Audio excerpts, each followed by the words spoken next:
నమస్తే, welcome to RTV. Real Sankranti winner ఎవరు? సంక్రాంతి సినిమాల కలెక్షన్స్ పరిస్థితి ఏంటి? అవి ఫేక్ కలెక్షన్సా? ఒరిజినల్ కలెక్షన్సా? ఏ సినిమాకి ఎంత లాభం వచ్చింది? ఎంత నష్టం వచ్చింది? ఇదంతా కూడా క్లియర్గా మాట్లాడదాం. మనతో పాటు ప్రొడ్యూసర్ నట్కుమార్ గారు ఉన్నారు. సార్ నమస్తే.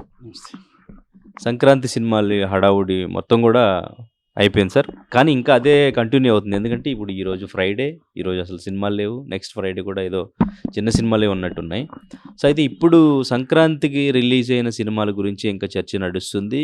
కొన్ని సినిమాలకు సంబంధించి ఫేక్ కలెక్షన్స్ పోస్టర్లు వేస్తున్నారని, కొన్ని సినిమాలకి బాగా నష్టాలు వచ్చినాయి అని చెప్పేసి బాగా టాక్ నడుస్తుంది. ఎస్పెషల్లీ రాజాసాబ్ అండ్ ఇంకా మనశంకర్ వరప్రసాద్. మీ దృష్టిలో సంక్రాంతి రియల్ విన్నర్ అంటే ఏ మూవీ చెప్తారు? సినిమాల బడ్జెట్లు కానీ కలెక్షన్స్ గురించి మీకున్న ఇన్ఫర్మేషన్ ఏంటి? Real collections and real winner and Manashankar Varaprasad. Fake collections పెట్టుకోవాల్సినంత దుస్థితి చిరంజీవి గారికి ఉండదు, ఆ కంపెనీకి కూడా ఉండదు. ఎందుకంటే అంత అవసరం వాళ్ళకి లేదు. ఈజ్ రియల్గా మీరు అందరూ చూశారు. ఒక్క టికెట్ కూడా దొరకలేదు స్టిల్ ఈ రోజుకి కూడా ఆంధ్రాలో ఒక టికెట్ దొరకలేదు. ఎందుకంటే ఈ రోజు కూడా ఫుల్సే ఉన్నాయి. ఇదేదో ఫేక్గా అబద్ధం చెప్పాల్సిన నేను is one of the distributor in Visakhapatnam. Okay, కనుక కలెక్షన్స్ ఎంతెంత ఉన్నాయి ఏంటి అనేది అందరికీ తెలుసు. దొంగ కలెక్షన్స్ వేసి ఆయన రికార్డులు ఆయనవే ఉన్నాయి. చిరంజీవి గారి రికార్డులు ఎవరు భద్రకొట్టలేరు, ఆయన రికార్డులు ఆయనే భద్రకొట్టుకుంటాడు.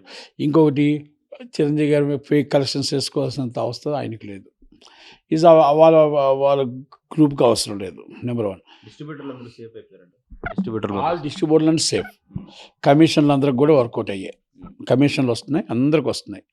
అందరూ సేఫ్. డిస్ట్రిబ్యూటర్లు అందరూ హ్యాపీ, ఇంక్లూడింగ్ నేను అందరూ హ్యాపీ. డిస్ట్రిబ్యూటర్లు అందరూ హ్యాపీ. కమిషన్ వస్తుంది. అది మనవర్ ప్రసాద్. ఓకే, సినిమా ఇది నేను ముందే చెప్పా. సంక్రాంతి విన్నరు ఎవరు అంటే, బ్లాక్ బాస్టర్ ఎవరు అంటే ఈరోజు చిరంజీవి గారే అని చెప్పాను. సినిమా మాట్లాడుతుంది, నేను మాట్లాడను అని చెప్పాను. సినిమా మాట్లాడింది, సినిమానే చెప్పింది. చాలామంది మాట్లాడిన మాటలు కొంతమంది మాట్లాడారు. ఆ మాట్లాడిన మాటలకి 70 సంవత్సరాలు వచ్చే ఆయన ఏం చేస్తాడు, ఇది 3 రోజుల సినిమా 4 రోజుల సినిమా అని మాట్లాడుకున్న అందరికీ సినిమా చూపించింది. చిరంజీవి గారికి ఒక్కసారి బాగుంది సినిమా అంటే బ్రహ్మరథం ఎలా పడతారో మనశంకర్ వరప్రసాద్ చూపించారు. వాళ్ళ అమ్మాయి ఫస్ట్ టైం డైరెక్ట్ ప్రొడ్యూసర్గా వచ్చి ఈజ్ అ వెరీ రెస్పాన్సిబిలిటీ. ఒక ప్రొడక్షన్లోనే కాదు, సినిమాలోనే కాదు, డిస్ట్రిబ్యూటర్లే కాదు, చాలా వెరీ రెస్పాన్సిబిలిటీగా చేసింది. అలాగే సాహు గారు కూడా. కనుక వాళ్ళందరూ ఒక మంచి ప్రొడక్షన్ టీం చేసి సినిమాని హిట్ చేయడమే కాదు, చిరంజీవి గారి కెరియర్ని, చిరంజీవి గారి క్రెడిట్ని ఎక్కడ చిన్న ఇబ్బంది కలగకుండా వెంకటేష్ గారిని అలాగే అందరినీ కూడా కలిపి జాగ్రత్తగా అనిల్ రావుపూడి గారు వీళ్ళంతా జాగ్రత్తగా చేశారు. It's a team work.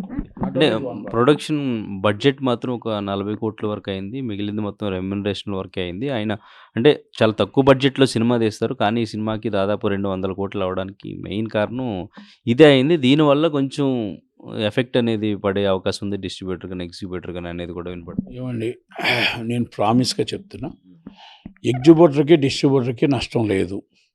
ఎగ్జిబ్యూటర్కి డిస్ట్రిబ్యూటర్కి కమిషన్లు వచ్చాయి. ఒక ప్రొడ్యూసర్గా ప్రొడక్షన్లో లాభాల్లో ఉంది. ఎంత లాభాలు ఏంటి అనేది నాకు తెలియదు, కానీ 100% ప్రాఫిటబుల్. రెండోది 400 కోట్లు దాటి 500 కోట్లకు మాత్రం వెళ్తుంది, రికార్డ్స్ భద్ర కొడుతుంది. ఈ cinema is a original real. ఇంకా మనం వేరేగా 10 సార్లు మీకు చెప్పడం అనేది కాదు, కానీ ఇది రియల్. ఇది మీరు ఎక్కడైనా ఇంకా మీరు థియేటర్స్ 10 థియేటర్లో కూడా కలెక్షన్స్ కనుక్కోండి. అయిపోయింది. ఇంకా రాజాసాబ్ సెకండ్ సినిమా అనగానే ఒక రోజు మంచి సినిమా, సూపర్ సినిమా అన్నారు.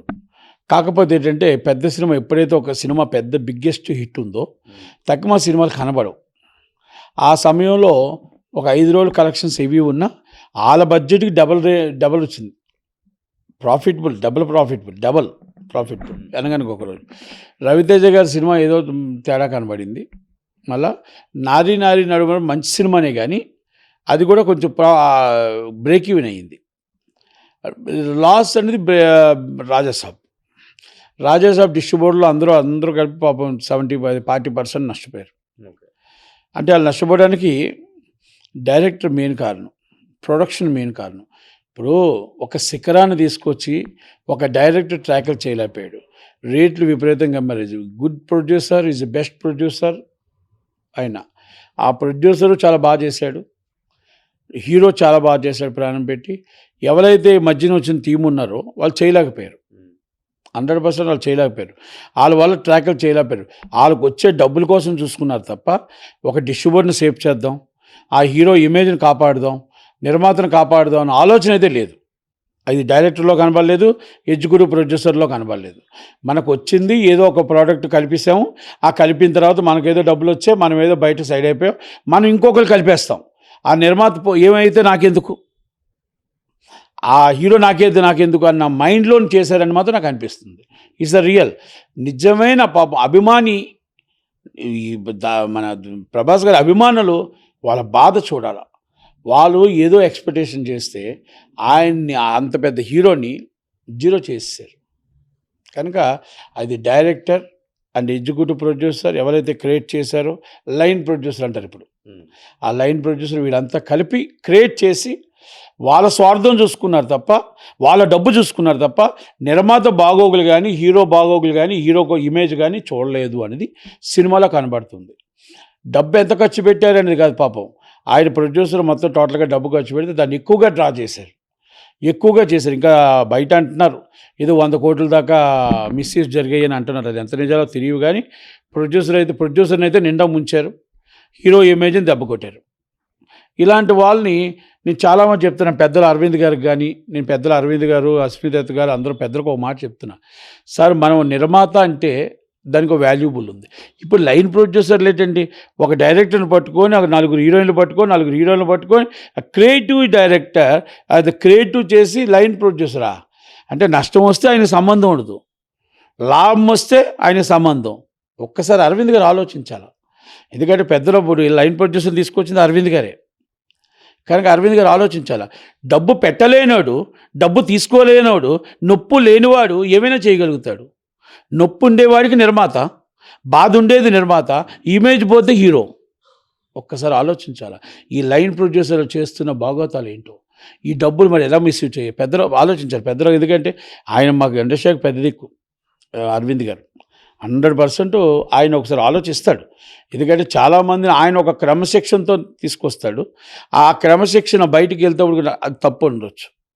అది ఎందుకంటే లైన్ ప్రొడ్యూసర్ దీంట్లో తప్పు కనబడుతుంది, అలాగే డైరెక్టర్ టీం తప్పు కనబడుతుంది. నిర్మాత తప్పు ఎక్కడా కనబడట్లేదు, హీరో తప్పు కనబడుతుంది. హీరో జాబ్ హీరో చేశాడు, నిర్మాత జాబ్ నిర్మాత చేశాడు. సినిమాని ముంచితే ఆ నిర్మాత కాకుండా ఇంకో నిర్మాత ఎలాగొస్తాడు అంటే, మీరు ఒక బండి ఎక్కుతో ఒక వచ్చిన నిర్మాతను అందరూ ముంచేద్దాం అనుకుంటే ఎంత దాకా కరెక్ట్. ఈరోజు డిస్ట్రిబ్యూటర్ నష్టపోయాడు, రెస్పాన్సిబిలిటీ అని ప్రొడ్యూసర్. డిస్ట్రిబ్యూటర్ లాభం వచ్చింది, రెస్పాన్సిబిలిటీ అని ప్రొడ్యూసర్ కదా. అంటే మీకేం సంబంధం ఉంటుంది లైన్ ప్రొడ్యూసర్కి డైరెక్టర్కి. తిన్నామా, పన్నామా, చేసామా, అయిపోయిందా. హీరో ఇమేజ్ దెబ్బతింటుంది, నిర్మాత డబ్బు దెబ్బతింటుంది, ఈరోజు డిస్ట్రిబ్యూటర్ దెబ్బతింటాడు. ఒక్కసారి ఆలోచించండి. నేను అందరి నిర్మాతలకి చెప్తాను, ప్లీజ్ రిక్వెస్ట్, మీకు లైన్ ప్రొడ్యూసర్కి అప్పచెప్పడం కాదు, ఆ బాధ్యత డబ్బు మీది, ఇమేజ్ మీది, వాల్యూ మీ బ్యానర్. కనుక మీరు కూడా బాధ్యత వహించాలి, మీరు కూడా ఆలోచించాలి, ఎక్కడ తేడా వస్తుంది, ఎలా వస్తుందని ఆలోచించాలి. ప్రభాస్ గారు కూడా ఆలోచించాలి. ఎందుకంటే ప్రభాస్ గారి ప్రతి హీరో ఆలోచించాలి. ఎవరో లైన్ ప్రొడ్యూసర్ వచ్చాడు, ఒక ప్రొడ్యూసర్ నేరం చేశాడు, ఒక డైరెక్టర్ నేరం చేశాడు, అందరు నేరం చేశాడు, నేను అంత టోటల్ నేను క్రియేటివ్, నాకు పార్ట్నర్షిప్ లైన్ ప్రొడ్యూసర్ అని చెప్పి ఇష్టం వచ్చినట్టు నోరు, అది స్టేజ్లో ఇష్టం వచ్చిన నోరు ఉంది కదా అని మాట్లాడడం. ఈ మధ్యకాలంలో చిన్న సినిమా నిర్మాతలకు ఆశాజ్యోతులు అనడం. చిన్న సినిమా నిర్మాత అంటే ఏంటో తెలుసా, సినిమాని లిమిటెడ్గా ఖర్చు పెట్టి లిమిటెడ్గా రూపాయి లాభం తెచ్చేవాడు చిన్న సినిమా నిర్మాత. ఇష్టం వచ్చినట్టు ఎంజాయ్ చేసి ప్రొడక్షన్ కాస్ట్ వేస్ట్ 30% కాస్ట్ చేసి మా స్టేజ్ల మీదకి వచ్చి మైకులు వచ్చాయి కదా, మాకు ఇమేజ్ ఉంది కదా. ఇమేజ్ నీకు రాలే, నువ్వు ఈ సినిమా నష్టపోతే నువ్వు తట్టుకోగలవా? ఇదే నీకు విశ్వప్రసాద్ గారు లేకపోతే నువ్వు తట్టుకోగలవా అని అడుగుతున్నా నేను. ఎందుకంటే డబ్బు పెట్టేవాడికి ఆ బాధ తెలుస్తుంది, ఆ కష్టం తెలుస్తుంది. అంతే తప్ప డబ్బు పెట్టకుండా పోతే వాళ్ళు వస్తే ఇమేజ్ వస్తే మాది అన్నట్టు ఉన్న ఈ లైన్ ప్రొడ్యూసర్ని, ఈ డైరెక్టర్ని మనం ఒక్కసారి అందరూ ఆలోచించాలి. ప్రతి నిర్మాత ఆలోచించాలి. డబ్బు మంది కదా, నష్టం వస్తే మాది కదా, రోడ్డు మీద పడితే మేము కదా, బ్యానర్ వాల్యూ పోతే మాది కదా. హీరో ఇమేజ్ చూసే కదా టికెట్ కొంటారు, ఆ హీరో విలువ పోతుంది కదా అని ఒకసారి ఆలోచించాలి. దీంట్లో చాలా తప్పులు ఉన్నాయి. Is a cost of production line producer and director and team is a very very big mistakes and distributor loss. అసలు సంక్రాంతికి లాస్ వచ్చింది ఆ సినిమా అంటే హీరోది. అసలు ఆయనకి హీరోకి ఫ్లాప్లు హిట్లు ఉండవు. అలాంటి హీరోకి కూడా ఫ్లాప్ తీసుకొచ్చి పెట్టారు అంటే వీళ్ళు తప్పు. అందుకే అభిమానులని నిరాశపరిచారు, హీరోని నిరాశపరిచారు, నిర్మాతను నిరాశపరిచారు. నిర్మాత ఇప్పటికైనా కళ్ళు తెరవాలా. ఈ 100 కోట్లు 125 కోట్లు ఎక్కడ మిస్యూజ్ జరిగింది? ఇలాంటి వాళ్ళకి మనం ఎందుకు ఇచ్చాం? ఇలాంటి వాళ్ళతో నేను ఎందుకు మాట కాశాను? ఎందుకు ఈరోజు నేను మొత్తం టోటల్గా అందరికీ ఆన్సరబుల్ అవుతున్నాను అనేది ఒక్కసారి విశ్వప్రసాద్ గారు కూడా ఆలోచించుకోవాలి. అంటే విశ్వప్రసాద్ గారు ఇదే అంశం మీద బయటకు వచ్చి మాట్లాడబోతున్నారు అంటూ వినిపిస్తుంది. అండ్ ఇంకా ఎగ్జిబిటర్లు కూడా ఏమైనా గొడవ చేసే ఛాన్స్ ఏమైనా ఉందంటారా? ఆయన బయటకు వచ్చి మాట్లాడతారంట. వెరీ గుడ్ పర్సన్ అండి ఆయన. ఎగ్జిబిటర్లకి డిస్ట్రిబ్యూటర్లకి పాపం అందరికీ హెల్ప్ చేసే వ్యక్తి. కనుక ఆయన మీద ఎవరు మాట్లాడతారని నేను అనుకోను. ఎందుకంటే ఆయన మాట్లాడక ముందే పాపం ఏదైనా లాస్ ఉంటే నేను ఇస్తానని చెప్పే వ్యక్తి. Very very very good producer and good person. అలాంటి వ్యక్తి ఇండస్ట్రీలో ఉండాలని కోరుకుందాం. అలాంటి వ్యక్తి ఇండస్ట్రీలో రావాలని కోరుకుందాం. అలాంటి వ్యక్తికి హిట్లు రావాలని కోరుకుందాం. అలాంటి వ్యక్తి మంచివాడికి మన మంచి జరగాలని కోరుకుందాం. డిస్ట్రిబ్యూటర్లు ఆ టైప్ ఆఫ్ ఎగ్జిబిటర్లు ఎవరు లేరు. కనుక అలాగే ఇబ్బంది పెట్టే ప్రొడ్యూసర్ అయితే ఆయన కాదు. నేను ఎందుకంటే ఆయన ఇబ్బంది పడుతూ కూడా డిస్ట్రిబ్యూటర్కి నేను ఉన్నానంటాడు. ఆయన ఇబ్బంది పడుతూ ఎగ్జిబిటర్లో నేను ఉన్నానంటాడు. ఈ లైన్ ప్రొడ్యూసర్స్ ఈ డైరెక్టర్ చేసిన తప్పులకి ఆయన కంపెనీ లాస్ కదా.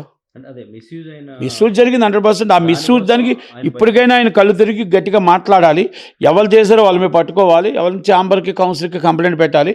ఇలాంటి వాళ్ళు మీకు జరిగిన అన్యాయం ఇంకొకరికి జరగకూడదు. ఇది అరవింద్ గారిని కూడా కళ్ళు తెరవమంటున్నాను.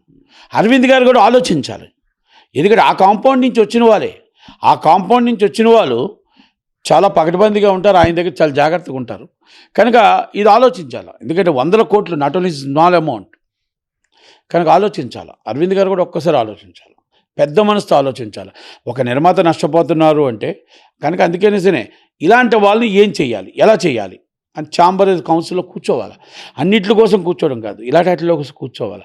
ఎందుకంటే ఒక నిర్మాత నష్టపోతే, ఆ నిర్మాత వెళ్ళిపోతే ఒక నిర్మాత రావడానికి చాలా టైం పడుతుంది. ఒక హీరో వెళ్ళిపోతే ఆ హీరో రావడానికి చాలా టైం పడుతుంది. హిట్ అనేది వేరు, ఫ్లాప్ అనేది వేరు, ఇమేజ్ అనేది వేరు, మొత్తం టోటల్ బ్యాడ్ చేయడం వేరు. ఇవన్నీ చాలా ఉన్నాయి. ఇప్పుడు అభిమానులను నిరాశపరిచారు, హీరో గారిని నిరాశపరిచారు, నిర్మాతని ఇబ్బంది పెట్టారు. కనుక వాళ్ళ మీద యాక్షన్ తీసుకోవాలనేది నా ఉద్దేశం.